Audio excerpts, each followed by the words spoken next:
So Sydney have changed system from a 4-2-2-2 to a 4-3-3, and I thought it would be fun to make a YouTube video on, those differences in formation and how they build up, how they play with the ball and without the ball too. So this is how they set up in possession. It is technically a 4-3-3, but it's usually a 2-3-5 in possession. So this is Grant and this is Cavallo, and these are the fullbacks. And they are narrow and inside almost to form a midfield 3. Like this is changes, so Cavallo will sometimes drop in here, and then there's all of a sudden a midfield 2. You can see it's now a 3-2-5 instead of a 2-3-5. But in general, it's the same, with Yazbek as the 6, remaining central and looking to pick up the ball. The wing is wide and coming into these gaps here to receive the ball, which then allows these attacking midfielders in Caceres and Brattan, in this example, to make these runs in behind. So you can see this kind of front 5 here with Lafondre up top, kind of holding his position on the last line, sometimes looking to drop off. Burgess, who's not really a winger, will probably play in a more of a central position and when these new guys come in, but there right now, Segachuchu is very much a winger anyway, and then the two fullbacks inside and looking to pick up the ball when they can in kind of these spaces and form that 2-3-5. One of the main problems with the 4-2-2-2, which was a lack of verticality, or when I say that, I mean like runs in behind. So with the two 10s in here, in this position, Burgess and Segacic, they would both be inside and not looking to make these runs in behind, which means, and the striker Lafondre is not the most mobile, which is why Bahaja was so good in the team, or looks so good, is because he was able to make those runs just in behind, stretch the defence, and that opens up little pockets in here. So most of their verticality would come really wide and through their fullbacks, and these passes kind of in behind here are actually quite hard to play, particularly when the blocks like sitting, let me move them back, around like here. Like they're quite tough to play, and even when you do get them through, there's not that much, it's not a very good attacking position because you still got to, bring it around the fence or whatever.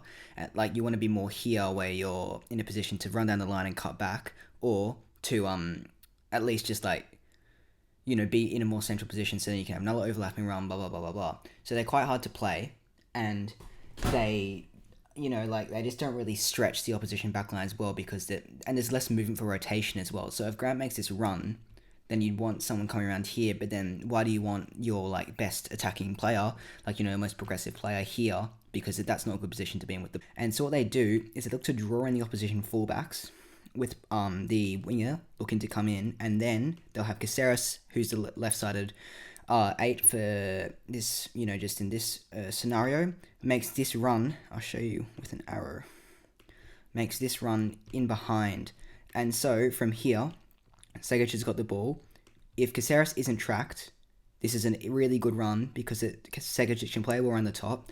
And now Caceres is either in behind or in a one-on-one here, which is just a really good position to be because he can have another supportive run, or he can cut back across goal and he can look to find, it's just an opportunity, particularly for a right-footed player, to cut inside and produce a decisive action.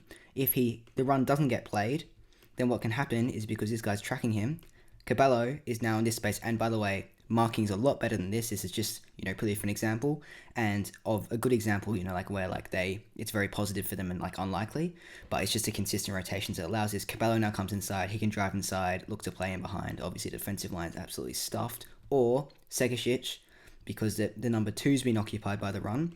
Sorry, number 2's been occupied by the run out wide because it runs from in to out, can bring the ball inside and drive inside.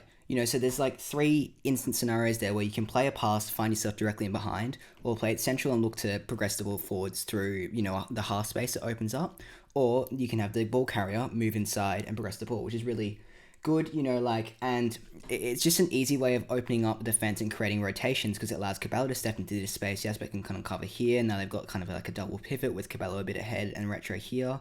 And you can see their kind of front 3 is still here with Caceres occupying the front line position, and just allows for easy rotations, triangles to be formed in wide areas.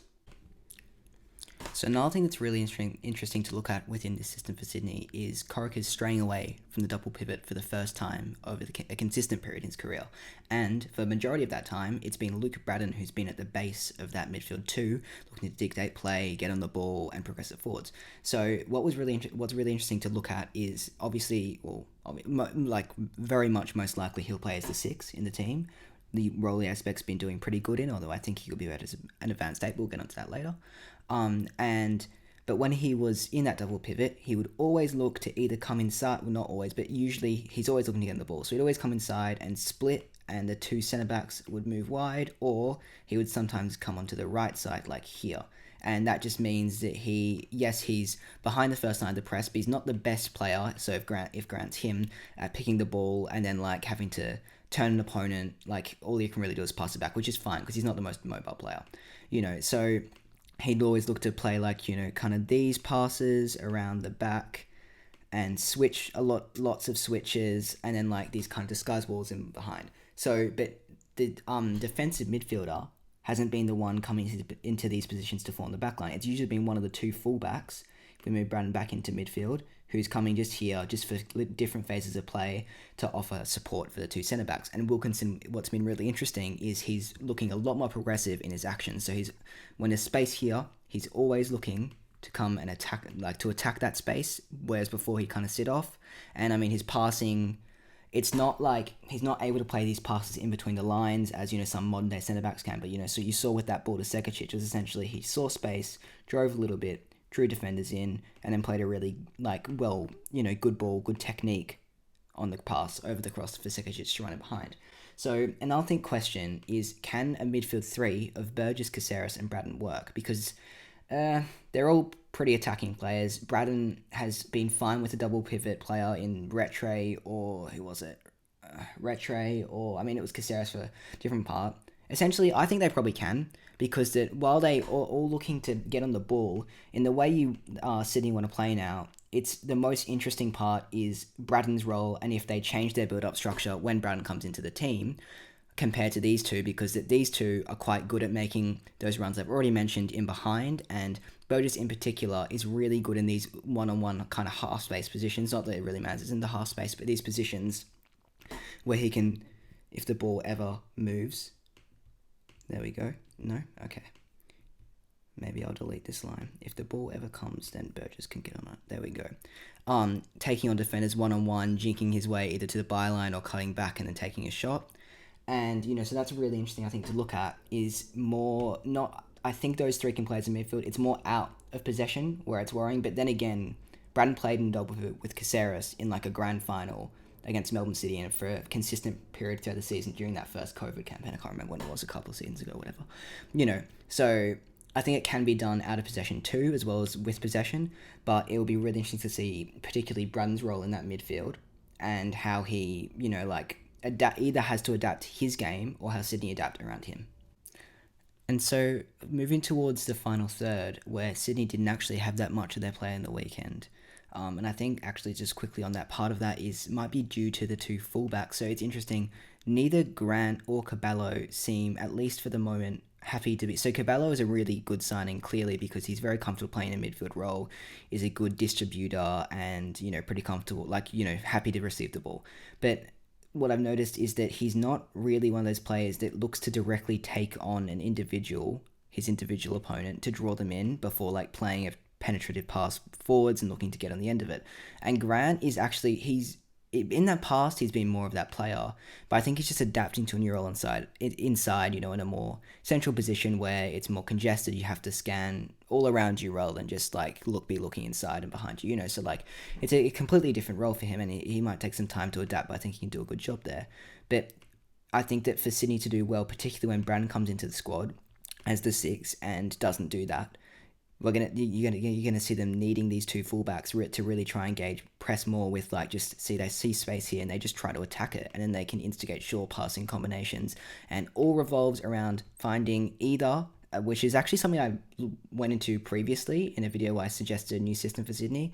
It's kind of a similar thing, which is cool, where at least in their final third play, they're looking to either get to the byline or at times do these deep crosses around the back of defenders, because the defensive line is all up and they can play into this space behind.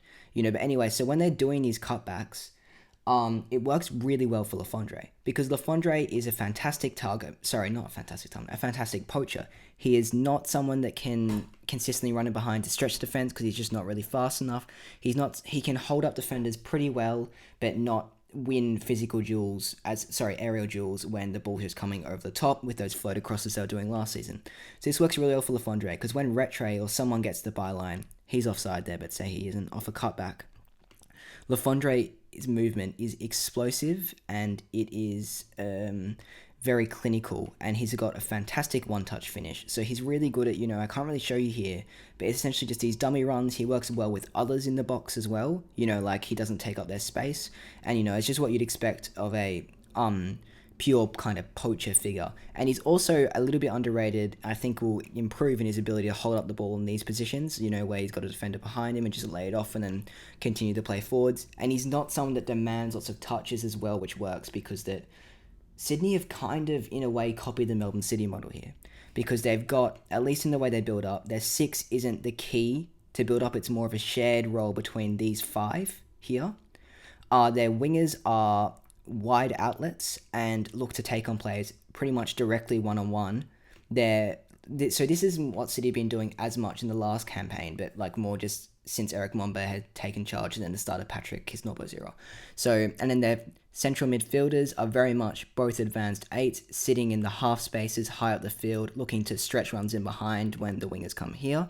And then their striker, McLaren Lafondre, not very similar players, but they both have a similar role, which is not to get on the ball much. They don't have to. It's to get in the box and finish chances, which sounds like the role of a striker, but it's not always. So it's really interesting to look at that. And also this structure to regain the ball off crosses is going to be something, again, interesting to look at when they verse an opposition that's, not playing half their team and also is semi-professional.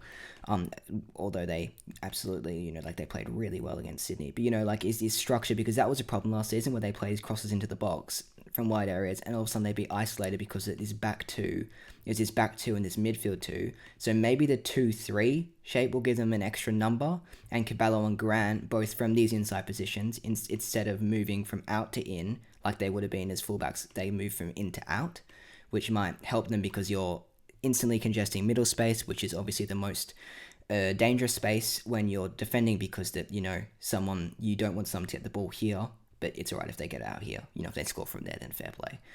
So it'll be interesting to see how they deal with that. Particularly Grant is really good at defending on the outside, and just winning those long balls when necessary. And yeah, I think that it's really going to assist Lafondre. Well, I think he's only scored 1 or, in that Mariners game, I think.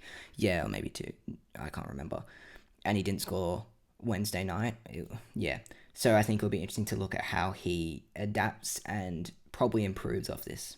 And just to finish off, just before I get to Yazbek's role to finish off, this is just their pressing structure, which is interesting because it's changed and it's not exactly what you'd expect from a 4-3-3.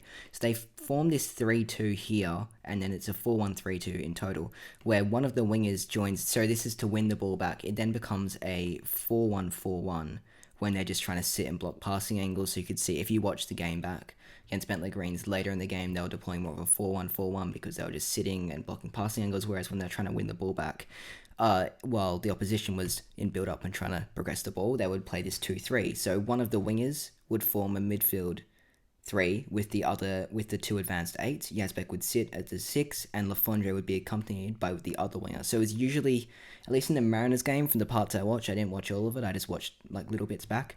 Segicic would accompany Lafondre in this, and Burgess would play in this midfield 3.